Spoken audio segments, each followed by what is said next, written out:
अस्सलाम वालेकुम नाजरीन, आप देख रहे हैं नया पाकिस्तान और मैं हूं शहजाद इकबाल। मानसून की बारिशों के 7वें स्पेल में फ्लैश फ्लडिंग, आसमानी बिजली गिरने और खास तौर पे क्लाउड बर्स्ट के गैर मामूली वाकयात ने मुल्क के बालाई हिस्सों में एक बार फिर बड़े पैमाने पर तबाही मचा दी है और पिछले 24 घंटों में मुल्क के बालाई इलाकों में 230 से ज्यादा अफराद जाँ भाग हो चुके हैं। जबकि पिछले 24 घंटों में मौसमियाती तब्दीली से पैदा होने वाली सूरत-ए-हाल ने सबसे ज्यादा सूबा खैबर पख्तूनख्वा को मुतासिर किया है, जहां कम से कम 3 मकामात पर क्लाउड बर्स्ट और आसमानी बिजली गिरने को तबाही की वजह करार दिया जा रहा है, जिसके नतीजे में रेस्क्यू 1122 के मुताबिक अब तक तकरीबन 206 अफराद हलाक हो चुके हैं, जबकि दर्जनों अफराद ताहाल लापता है, जिसमें बड़ी तादाद का ताल्लुक बुनैर और बाजोड़ के इलाकों से है, जहां से सैलाब के दिल दहलाने वाले मनाजिर सामने आ रहे हैं। खैबर पख्तूनख्वा के अलावा पिछले 24 घंटों के दौरान गिलगित बल्तिस्तान और आज़ाद जम्मू कश्मीर के मुख्तलिफ इलाकों में भी बारिशों, क्लाउड बर्स्ट और दरियाओं में तगयानी और लैंडस्लाइडिंग में 20 से ज़ायद अफराद जहाँ भाग होने की खबरें सामने आई हैं। और यह अफसोसनाक सूरत-ए-हाल ऐसे वक्त में पेश आ रही है कि जब मानसून की इब्तदाई स्पेल्स पहले ही मुल्क भर में और बिलखसूस खैबर पख्तूनख्वा में तबाही मचा चुके हैं और केपी हुकूमत के मुताबिक मानसून के स्पेल का अलर्ट भी कई रोज पहले जारी कर दिया गया था। इसलिए सवाल यह है कि ऐसे में मौसमियाती तब्दीली की तबाहियों से बचने के लिए सूबाई हुकूमत और इंतजामिया ने क्या इकदाम लिए थे। अहम बात यह कि इस वक्त खैबर पख्तूनख्वा के मुख्तलिफ अजला, खासतौर पर जिला बुनैर, बाजौड़, मानसेरा, मिंगोरा क्लाउड बर्स्ट और फ्लैश फ्लडिंग से सबसे ज्यादा मुतासर हुए हैं। रेस्क्यू 1122 के मुताबिक सिर्फ जिला बुनैर में अमवात की तादाद 157 से ज्यादा हो चुकी है, जहां एक ही घर में 20 अफराद घर के मलबे तले दबकर जहाँ भाग हो गए। इसी तरह बाजौड़ में 21 अफराद जहाँ भाग हुए हैं। बडग्राम और मानसेरा में भी 21 अमवात रिपोर्ट हुई हैं। लोअर दीर में 5 और सवात में 4 अफराद जहाँ भाग हो चुके हैं। इसके अलावा गिलगित बल्तिस्तान के जिला अस्तोर में भी क्लाउड बर्स्ट और फ्लैश फ्लडिंग में 10 अमवात रिपोर्ट हुई हैं, जबकि आज़ाद जम्मू कश्मीर के जिला नीलम में क्लाउड बर्स्ट और फ्लैश फ्लडिंग से 11 अफराद हलाक हुए हैं।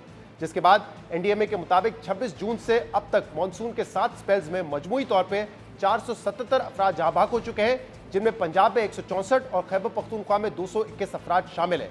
खैबर पख्तूनख्वा के मुतासरा अजला में इस वक्त रेस्क्यू और रिलीफ की सरगर्मियां जारी हैं, जिसमें आज बाजौड़ में इमदादी सरगर्मियों में हिस्सा लेने वाले सूबाई हुकूमत का MI-17 हेलीकॉप्टर भी हादसे का शिकार हो गया था। वज़ीर आला खैबर पख्तूनख्वा के मुताबिक बाजौड़ में इमदादी सामान ले जाने वाला हेलीकॉप्टर खराब मौसम के बायस क्रैश हुआ, जिसमें 2 पायलट समेत अमले के 5 अफराद शहीद हो गए। खैबर पख्तूनख्वा में कुदरती आफात से होने वाले जानी और माली नुकसान पर सूबाई हुकूमत ने कल सोग मनाने का ऐलान भी किया है, जबकि वफाकी हुकूमत ने नुकसान का जायजा लेने के लिए मॉनिटरिंग सेल भी कायम कर दिया है। वफाकी वजीर इत्तेलात अताउल्लाह तारक के मुताबिक वजीर आजम ने एनडीएमए को केपी हुकूमत से भरपूर तावन की भी हिदायत कर दी है, जबकि वजीर आजम शहबाज शरीफ ने मुल्क में हालिया बारिशों और सैलाबी सूरत-ए-हाल पर हंगामी इजलास भी तलब कर लिया है। बुने से मुंतखब चेयरमैन पाकिस्तान तहरीक इंसाफ बैरिस्टर गौहर ने भी वफाकी हुकूमत से सूबाई हुकूमत की भरपूर मदद करने की अपील की है।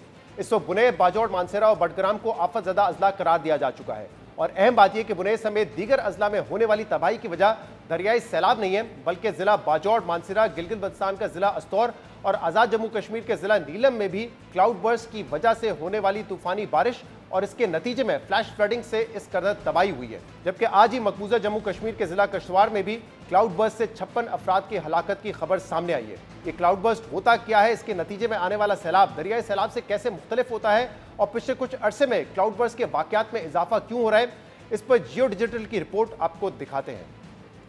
क्लाउड बर्स्ट या बादल फटने का मतलब किसी मखसूस इलाके में अचानक बहुत कम वक्त में गरज चमक के साथ बहुत ज्यादा और मूसलाधार बारिश का होना है, जिसके बायस सैलाबी सूरत-ए-हाल पैदा हो जाती है। ऐसा उस वक्त होता है जब जमीन या फिजा में मौजूद बादलों के नीचे से गर्म हवा की लहर ऊपर की जानिब उठती है और बादल में मौजूद बारिश के कतरों को साथ ले जाती है।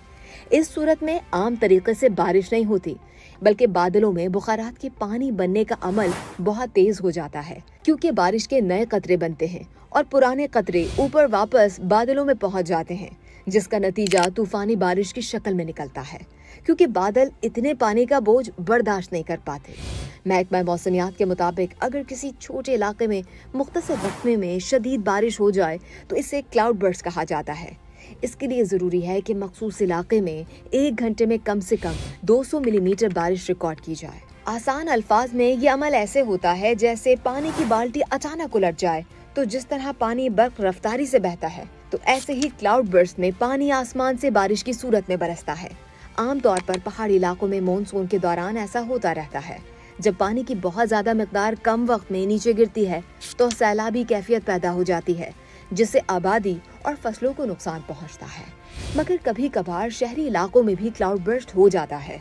माहिरीन बताते हैं कि मौसमियाती तब्दीलियों के बाइस बादल फटने के वाकयात ज्यादा आम होते जा रहे हैं, हालांकि पहले ऐसा बहुत कम होता था। माहिरीन के मुताबिक मुस्तकबिल में मौसमियाती तब्दीली के बाइस ऐसे वाकयात की तादाद और शिद्दत में मजीद इजाफा हो सकता है। यानी क्लाउड बर्स्ट का ये गैर मामूली पैटर्न मुल्क के बालाई इलाकों को शदीद नुकसान पहुंचा रहा है और मौसमियाती तब्दीली को इसकी बड़ी वजह करार दिया जा रहा है। तशवीश की बात यह है कि 2025 के क्लाइमेट रिस्क इंडेक्स में पाकिस्तान मौसमियाती तब्दीली से सबसे ज्यादा मुतासर होने वाला मुल्क करार दिया गया है। बरतानवी इदारे FCDO के मुताबिक अगर पाकिस्तान ने अमली इकदामात में ताखीर जारी रखी तो पाकिस्तान को 2030 तक 250 अरब अमरीकी डॉलर और 2050 तक 1.2 खरब डॉलर का नुकसान हो सकता है, जबकि 2030 तक मौसमियाती तब्दीली के बाइस 9 करोड़ पाकिस्तानी आर्जी तौर पर बेघर हो सकते हैं। इस तमाम सूरत हाल पर हम बात करेंगे, खैबर पख्तूनख्वा हुकूमत का भी पॉइंट ऑफ व्यू लेंगे, जो एक्सपर्ट है क्लाइमेट चेंज की, उनसे भी बात करेंगे। लेकिन सबसे पहले हमें ज्वाइन कर रहे हैं हमारे नुमाइंदे स्वात से महबूब अली, इसके अलावा हमें ज्वाइन कर रहे हैं मुजफ्फराबाद से आरिफ उर्फी और हमें ज्वाइन करेंगे कौसर सलीम बंगश मानसेरा से। आप तीनों का बहुत बहुत शुक्रिया ज्वाइन करने के लिए। महबूब अली, सबसे पहले आप बताइएगा कि इस वक्त स्वात में किस हद तक तबाही हुई है बारिशों की वजह से, क्लाउड बर्स्ट की वजह से, और इस वक्त जो रेस्क्यू एफर्ट्स है वो कहाँ तक पहुंची हैं?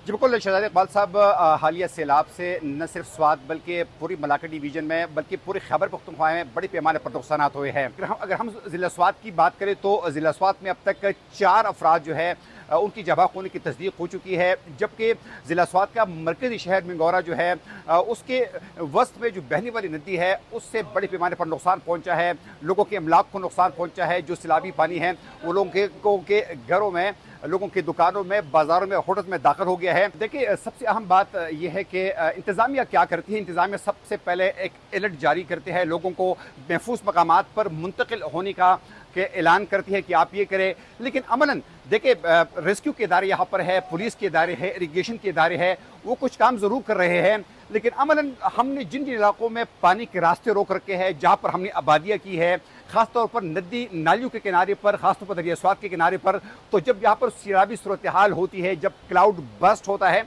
तो उसके बाद बहुत ज़्यादा नुकसान होते हैं यहाँ पे। आरिफ, आप हमें बताइएगा आज़ाद जम्मू कश्मीर के मुख्तलिफ अजला में किस हद तक तबाही हुई है और रेस्क्यू एफर्ट्स कहाँ तक पहुँची है इस वक्त?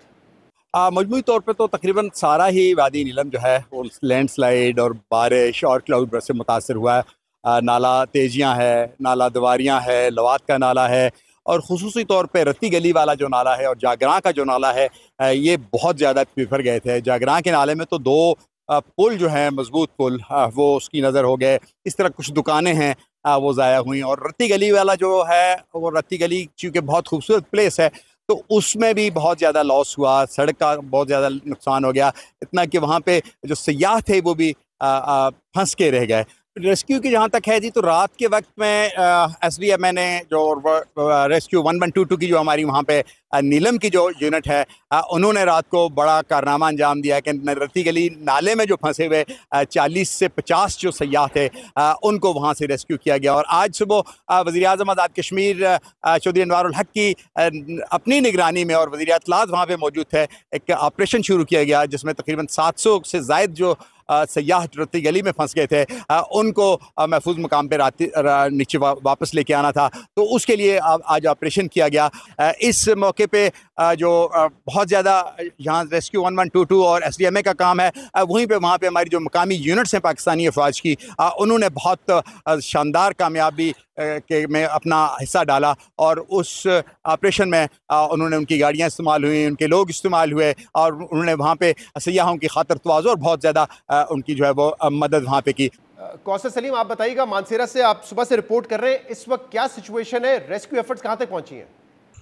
जी, ज़िला मानसेरा के इलाके ढेरी हलीम नीलबन में गुज़श्ता रात को अचानक क्लाउड बर्स्ट की वजह से इस वक्त जो इतलात हैं तो तकरीबन 22 से ज़ायद लोग जो है रात को लापता हो गए थे, जिनमें ख़वातीन, बच्चे और मर्द शामिल हैं। तकरीबन 22 के करीब जो लोग लापता हुए थे, अभी तक उनकी तकरीबन उसमें से कुछ 16 के करीब लाशें जो हैं वो अभी तक मिल गई हैं, जिन्हें उनके वरसा के हवाले कर दिया गया है। असिस्टेंट कमिश्नर अलाई के मुताबिक रेस्क्यू ऑपरेशन अभी भी जारी है और उन्होंने तस्दीक की है कि तकरीबन 16 16 के करीब जो लाशें हैं वो इस वक्त तक मिल गई हैं और इसके साथ साथ ऑपरेशन अभी तक जारी है और पूरी कोशिश की जा रही है कि वहाँ पे जो बकिया लोग जो लापता हैं उनको ढूंढ लिया जाए। और उन्होंने ये भी कहा है कि ये ऑपरेशन मानसेरा के इलाके से लेकर नंदियाड़ नदी है जो ज़िला बडग्राम की, वहाँ तक ये जारी है और नंदियाड़ खड़ जो है उसमें भी लाशों को तलाश किया जा रहा है। हमारे नुमाइंदे हमारे साथ मौजूद थे, इस इशू पर हम मजीद बात करेंगे, जिसके लिए हमें ज्वाइन किया है असफंदियार खटक साहब ने, डीजी हैं पीडीएमए खैबर पख्तूनख्वा के। बहुत बहुत शुक्रिया असफंदियार साहब, आपने हमें ज्वाइन किया। ज़रा बताइएगा कि इस वक्त लेटेस्ट अपडेट क्या है, किस हद तक तबाही हुई है और अमवात की तादाद कितनी हो चुकी है? जी बिल्कुल, रात को जो हमारा क्लाउड बर्स्ट वाला एलिमेंट शुरू हुआ उसमें अभी तक जो है रिपोर्टेड, जो ऑफिशियली कम्युनिकेटेड मुख्तलिफ डिस्ट्रिक्ट से हमारे पास कैजुअल्टीज़ की तादाद है वो 189 है, जिसमें सबसे ज़्यादा कैजुअल्टीज़ जो है वो पुनीर डिस्ट्रिक्ट में हुई है 91, उसके अलावा बाजौड़ और शांगला में 23, मासेरा में 21 और स्वात में जो है वो 12 कैजुअल्टीज़ जो है वो अब तक रिपोर्ट हुई हैं। इसके अलावा 21 के करीब जो है वो हमारे जो अफराद है वो इंजर्ड हैं और जो डैमेजेस हैं वो तकरीबन 45 हाउसेस जो हैं वो फुली डैमेज हैं। इसके अलावा 3 स्कूल जो हैं उनको भी नुकसान पहुंचा। इस खदशे का इजहार किया जा रहा था कि जो अमवात की तादाद है उसमें इजाफा हो सकता है, क्योंकि बताया जा रहा था कि बहुत सारे लोग लापता है। क्या ये बात दुरुस्त है? बिल्कुल, ये जो बाकी डिस्ट्रिक्ट है वहाँ पे तो रेस्क्यू ऑपरेशंस जो है वो कंप्लीट हो चुका है। सिर्फ बुनीर डिस्ट्रिक्ट जो है हमारा, जहाँ पे सबसे ज़्यादा ये एलिमेंट हुए और तबाही भी बहुत ज़्यादा वहाँ पे हुई है, तो अभी तक वो ऑपरेशन शुरू है।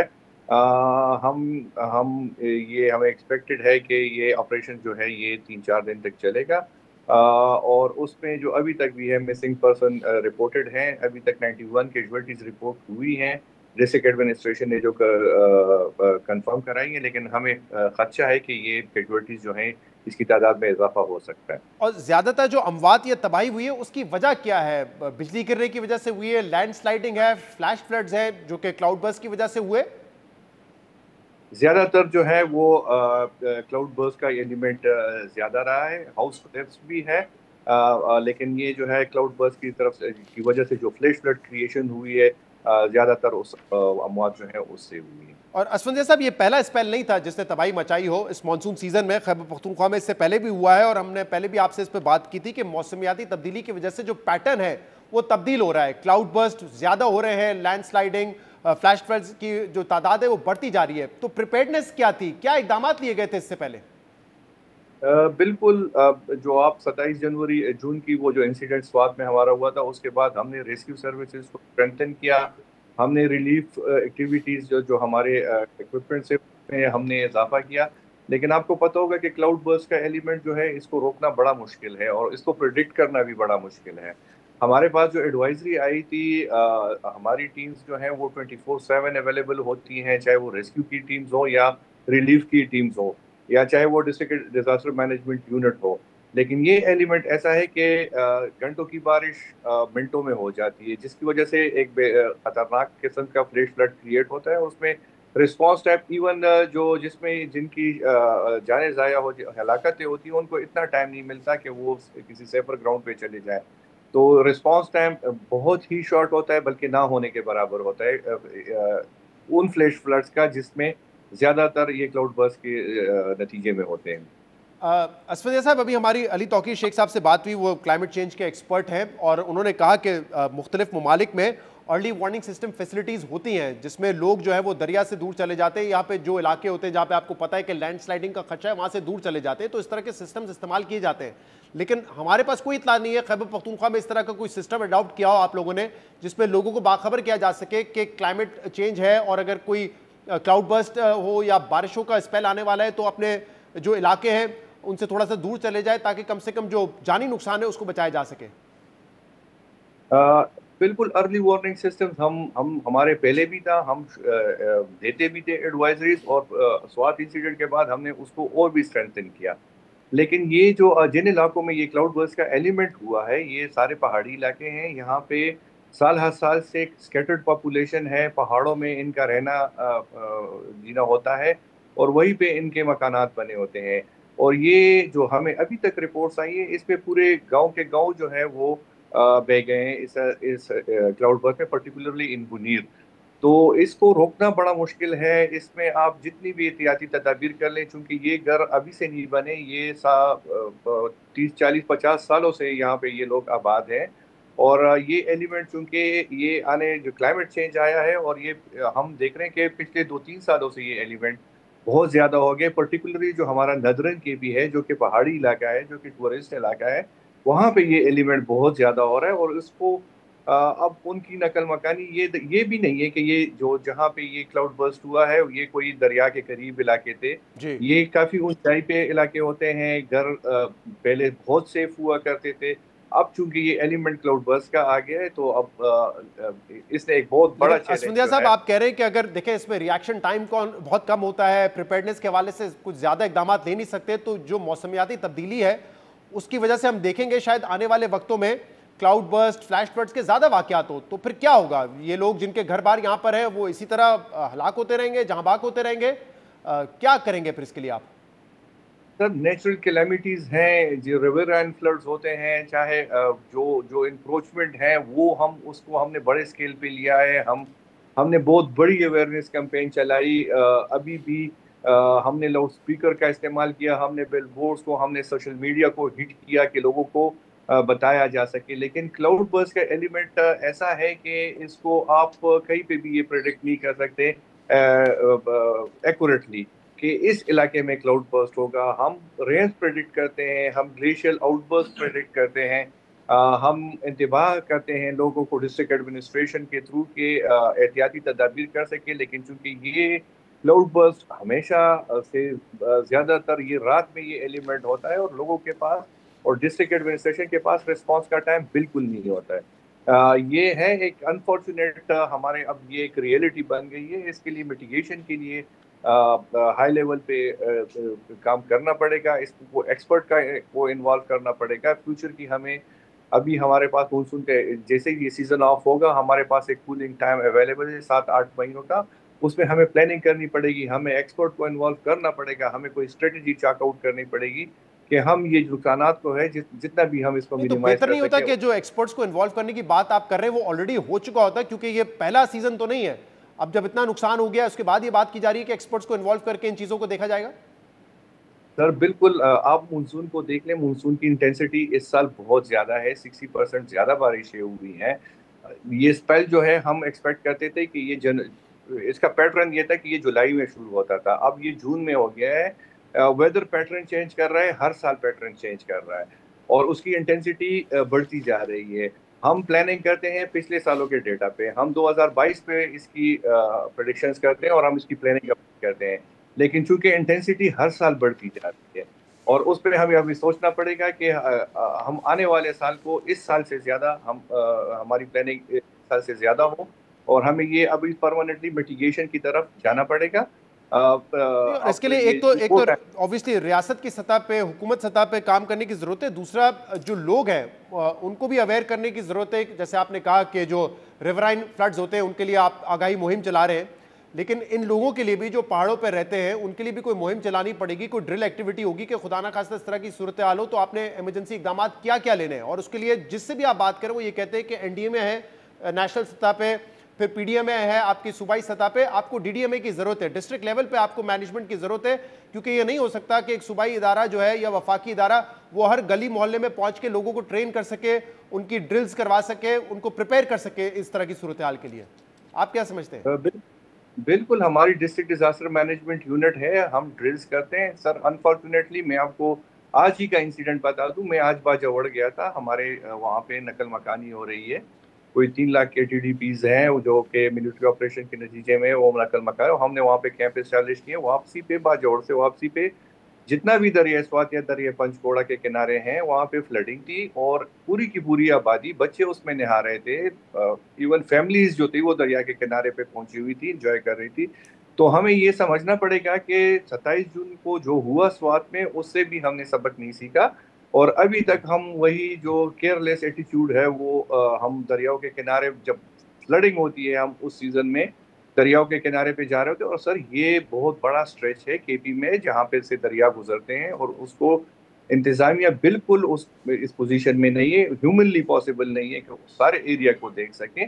तो आवाम को भी कुछ ना कुछ इसमें अपना हिस्सा डालना पड़ेगा। अवेयरनेस, हम अवेयरनेस कैंपेन चला रहे हैं, लेकिन थोड़ा सा रिस्पॉन्सिबिलिटी का मुजाहरा आवाम की तरफ से भी आना चाहिए कि जब एक तरफ से इतना बड़ा नुकसान हो रहा हो तो थोड़ा सा इन दरियाओं से, इन नहरों से, इन कनाल से दूर रहना चाहिए। बहुत बहुत शुक्रिया। असफंदिया खटक साहब हमारे साथ मौजूद थे। प्रोग्राम में एक ब्रेक शामिल करेंगे, इसके बाद जो क्लाइमेट चेंज एक्सपर्ट भी पूछेंगे कि अगर मौसम ऐसे तब्दील होता रहा और ये क्लाउड बर्स्ट के वाकयात बढ़ते रहे तो फिर इसमें क्या किया जा सकता है, खासतौर पर हुकूमती और इंतजामी सतह पर हम कैसे बेहतर तरीके से इसकी तैयारी कर सकते हैं। एक ब्रेक के बाद बात करेंगे सिर्फ।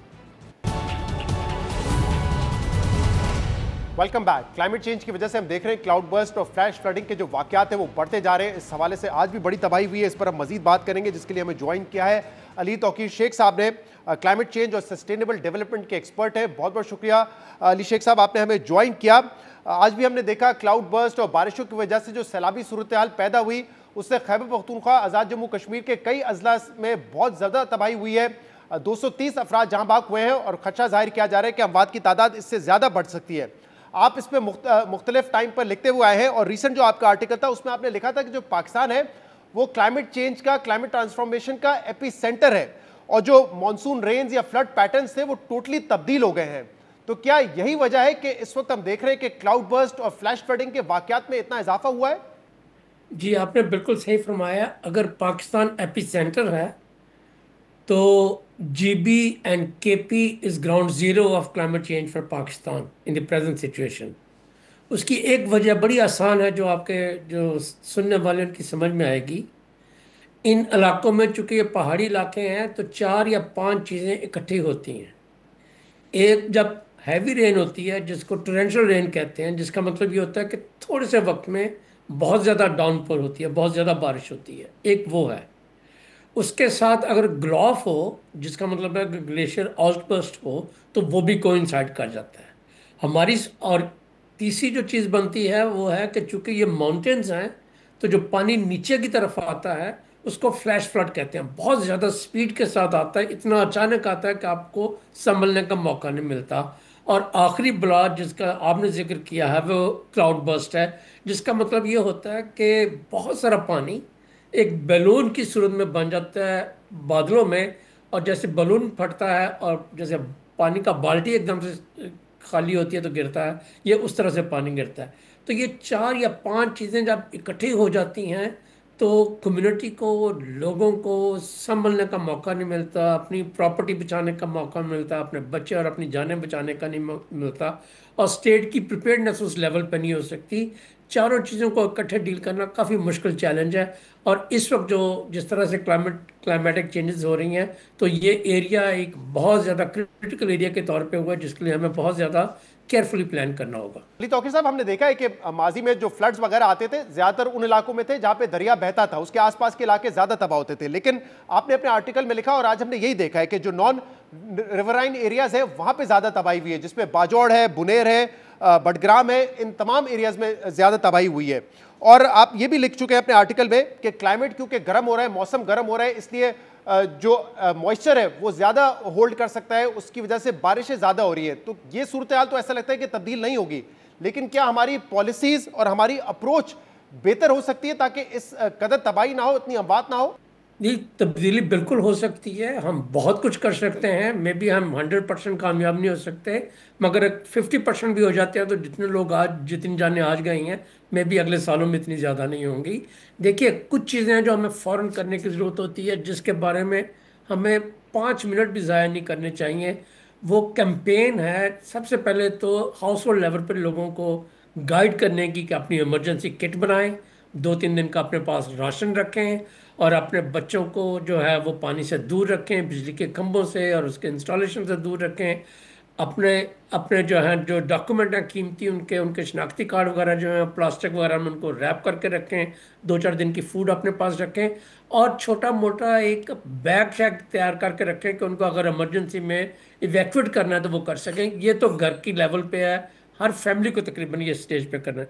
फिर होम की सेफ्टी का एक इशू है। अब देखिए, जहाँ पर पानी आ रहा है, घर का मालिक पानी को थोड़ा बहुत डाइवर्ट कर सकता है कि सीधा आके उसकी बुनियादों को और उसकी बिल्डिंग को ना लगे। और जो इलेक्ट्रिकल इक्विपमेंट है जो उसके घरों में होता है, उसको ज़रा एलिवेटेड तरीके से रखे। अक्सर लोगों ने अपने मीटर वीटर बिजली की तारें बहुत नीचे लगाई होती हैं, वो भी एक ख़तरनाक चीज़ है।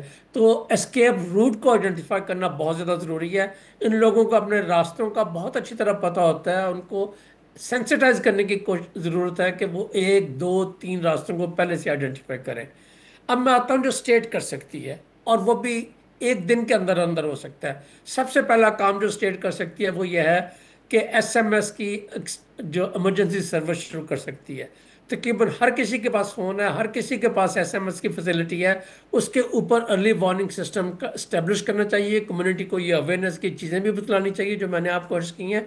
मगर ज़्यादा इंपॉर्टेंट ये है कि उनको बताना चाहिए कि पंजाब में अगर दरिया या वाटर बॉडी से आप 200 फुट दूर हो जाएं तो आप सेफ हैं। माउंटेन एरियाज में आपको 400 300 फुट से कम नहीं होना चाहिए।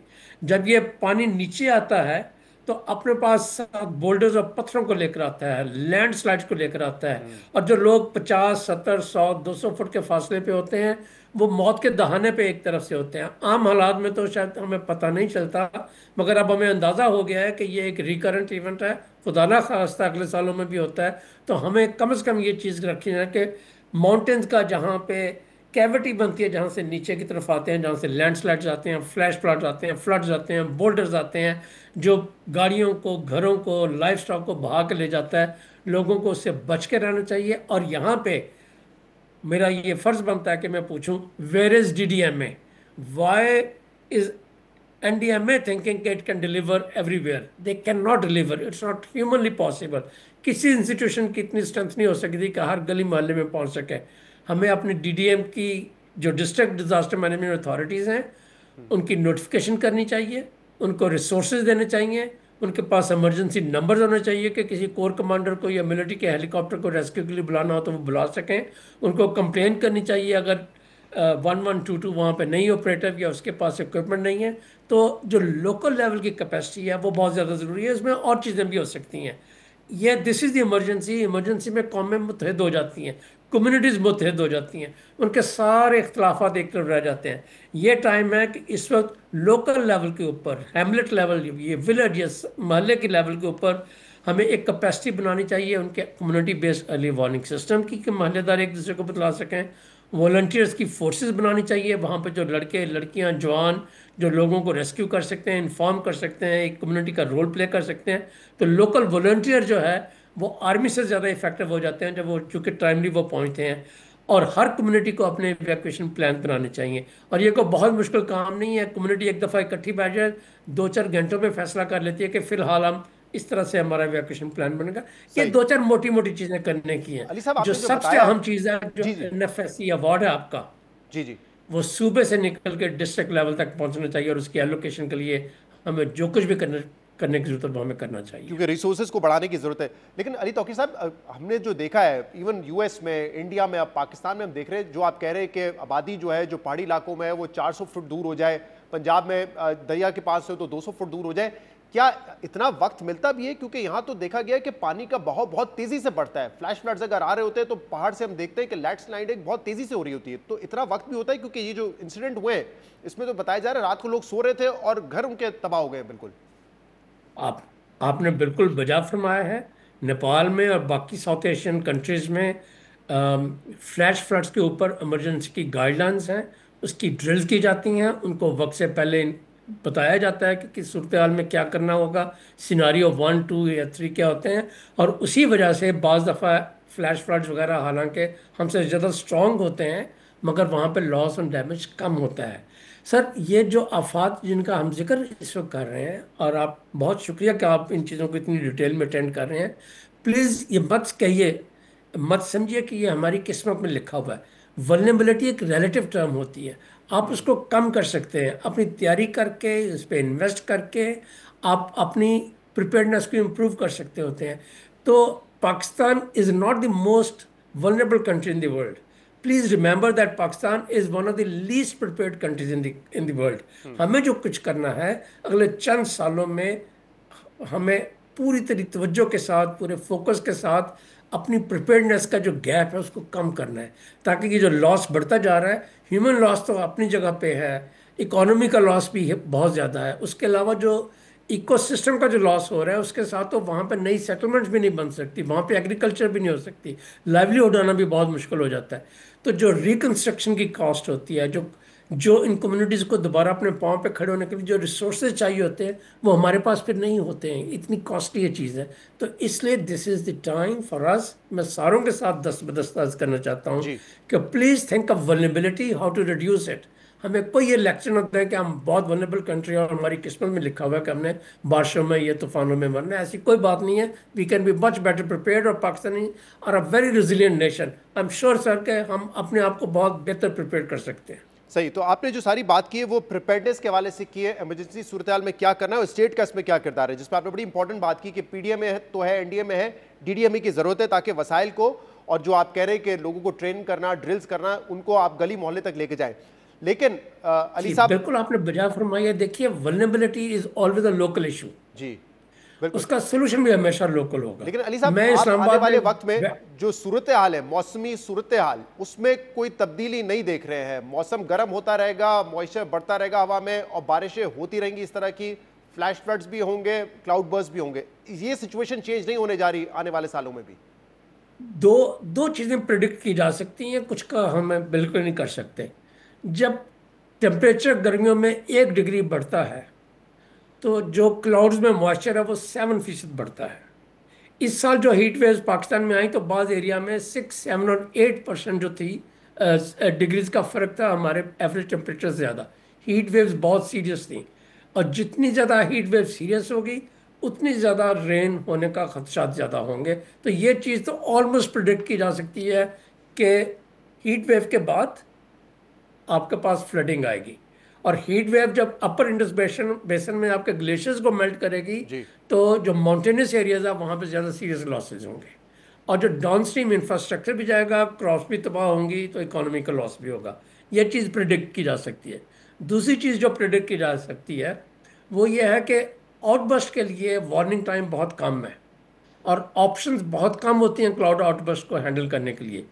ये आप ये समझिए कि जी 100 मिलीमीटर वाटर बारिश लेस देन 1 आवर और बड़े नैरो एरिया में, जी तो जब वो हो तो वहाँ पे जो लोग हैं उनके लिए जो हमारा प्रोटोकॉल होना चाहिए कि वो उस एरिया को बिल्कुल बाहर ना निकले, अपने आप को प्रोटेक्ट करें, और अगर उससे दूर हो सकते हैं तो दूर होने की कोशिश करें। तो बहुत सारी चीज़ें हैं जो कॉमन सेंसिकल हैं, वो हो सकती हैं, और इंशाल्लाह हम कर लेंगे। ये पाकिस्तानी बड़े रिजिलेंट क्या कहते हैं नेशन है, और उसने बड़ी बड़ी बलाओं को एड्रेस किया है, और ये अब हमारे सामने खुल के आ गया। ये ऐसी चीज़ें हैं जो मेरी किस्म के एक्सपर्ट पता नहीं 20-40 साल से कह रहे होंगे, बिल्कुल सही कह रहे हैं। मगर अब हमारी आंखों के सामने है। अब हमारे लिए वेकअप कॉल है, अब हम इसको मजीद पोस्टपोन नहीं कर सकते। क्वेश्चन ये था कि जब तक लोगों ने नहीं देखा था तो समझते थे कि वो बहुत मुश्किल चीज़ है, हमारी समझ में नहीं आती, हम पैसे कहाँ से लेकर आए। तो सही। अब हमें अंदाज़ा हो गया कि ये रिसोर्सेज की नहीं, नीयत की और रीएलोकेशन की ज़रूरत है, और वो बहुत इंशाल्लाह अब हमें करने की ज़रूरत है। बहुत बहुत शुक्रिया। अली तौकीर शेख साहब हमारे साथ मौजूद थे। प्रोग्राम में एक ब्रेक, मजीद बात करेंगे, stay with us. Welcome back. इस वक्त दुनिया भर की नजरें अमेरिका की सबसे बड़ी रियासत अलास्का पर हैं, जहां दूसरी जंग अजीम के बाद यूरोप में जारी सबसे बड़ी जंग यानी रूस और यूक्रेन जंग को लेकर आज अमेरिकी सदर डोनाल्ड ट्रंप और रूसी सदर व्लादिमीर पुतिन इंतहाई अहम मुलाकात करने जा रहे हैं। अलास्का के सबसे बड़े शहर एंकरेज के फौजी अड्डे पर होने वाली ये मुलाकात 2022 में जंग के आगाज के बाद दोनों सदूर की पहली मुलाकात है, जो कि अब से तकरीबन 4 घंटे बाद होगी। अब अहम बात यह कि दोनों सदूर के दरमियान ये मुलाकात बुनियादी तौर पर रूस और यूक्रेन के दरमियान जंग बंदी मुआहदे से मुतालिक होने जा रही है, लेकिन ना ही यूक्रेनी सदर व्लादिमीर ज़ेलेंस्की इस मुलाकात का हिस्सा है और ना ही कोई यूरोपीय इत्तेहादी इस मुलाकात में शामिल होगा, जिसकी वजह से यूक्रेन समेत यूरोपीय इत्तेहादी इन खदशात का इजहार कर रहे हैं कि यूक्रेन की गैर मौजूदगी में सदर ट्रंप रूसी सदर पुतिन के साथ कोई गलत मुआहदा ना कर लें और कई कारोबारी मुआहदों के बदले ट्रंप यूरोप की सिक्योरिटी का सौदा न कर लें।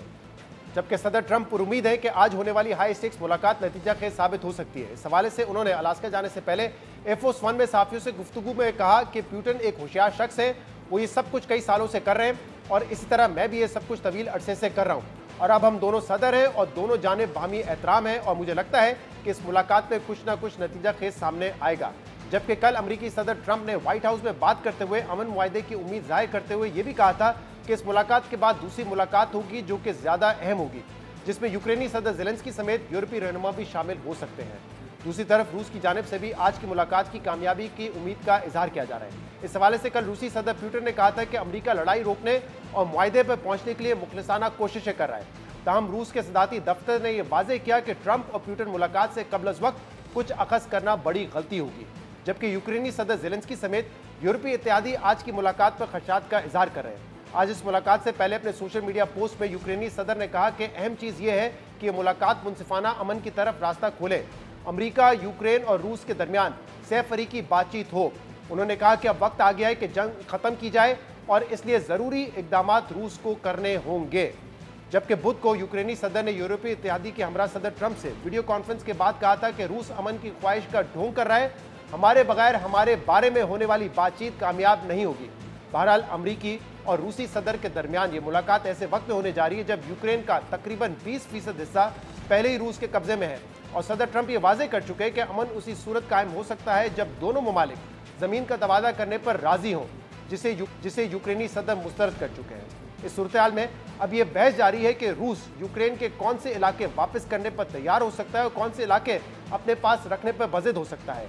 इसी हवाले से CNN ने एक दिलचस्प रिपोर्ट तैयार की है जिसमें जमीनी सूरत हाल का जायजा लिया गया है। अहम बात यह कि जहां इस मुलाकात से पूरे यूरोप की उम्मीदें और खदशात वाबस्ता है, वहीं इस मुलाकात से निकलने वाला नतीजा भारत के मुस्तकबिल के लिए भी अहम करार दिया जा रहा है, क्योंकि अमरीकी वजीर खजाना ने कल यह वाजे कर दिया था कि अगर आज की मुलाकात में चीजें दुरुस्त सिफ्त में आगे ना बढ़ी तो भारत पर रूसी तेल खरीदने पर मजीद टैरिफ बढ़ा दिए जाएंगे। We put secondary tariffs on the Indians for buying Russian oil, and I could see if things don't go well, then sanctions or secondary tariffs could go up. आज के प्रोग्राम में इतना ही। शो से इजाजत दीजिए। अल्लाह हाफिज।